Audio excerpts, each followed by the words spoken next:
Welcome back. A Holland native who received the gift of life is now fighting for his life. He received a heart and liver transplant earlier this month, but is still recovering in the hospital with even more health issues now. Our Jamie Sherrod joins us live in the studio with more on his journey tonight. Jamie. Max and Janice, Lance Mokma had to move to Philadelphia just to be put on a transplant list. Now that his fight has gotten even tougher, his family and the community are letting it be known that they're all in for Lance. He is the most humble, generous, kind, goofy guy out there. He's phenomenal.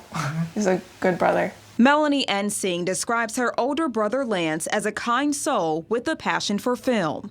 But his life has been far from picture perfect. At the young age of 2, Lance was diagnosed with a congenital heart defect and underwent open heart surgery. Gave him a much better quality of life. And then, childhood, adolescence, he was pretty well off. His health was pretty decent. He had a great childhood. But during his college years, his health scares returned. Many times his siblings who were in high school had to rush him to the hospital. We run into the van and we drive as fast as we can to Holland Hospital.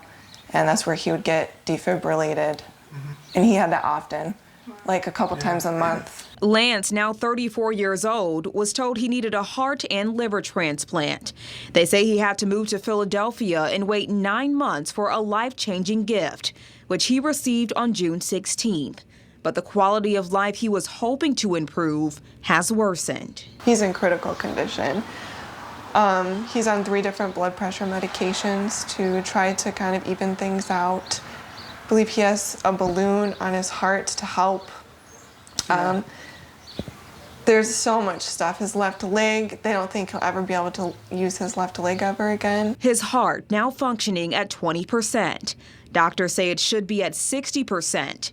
They're watching him closely, hoping for a miracle. And so is his family, who haven't seen him in over a year due to COVID restrictions and health precautions. And that family has since grown. But they say Lance hasn't met his 9-month-old nephew or newborn niece. He would be the best uncle to him.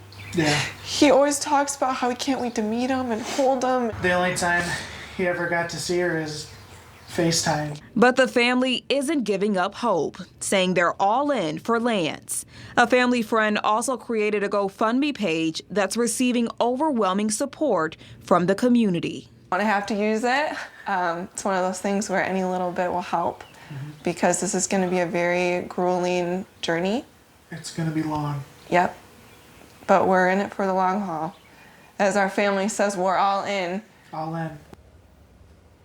Well, the community is hosting a benefit dinner for Lance at Crazy Horse in Holland on July 12th. You can also find a link to that GoFundMe page in this story on fox17online.com. Reporting live in studio, Jamie Sherrod, Fox 17 News.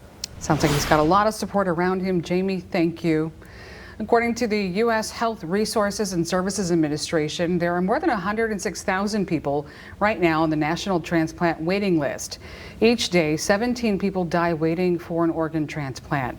When it comes to specific organs, in 2021, there were more than 9,200 liver and more than 3,800 heart transplants performed. For more information on how you can become an organ donor, just head to our website.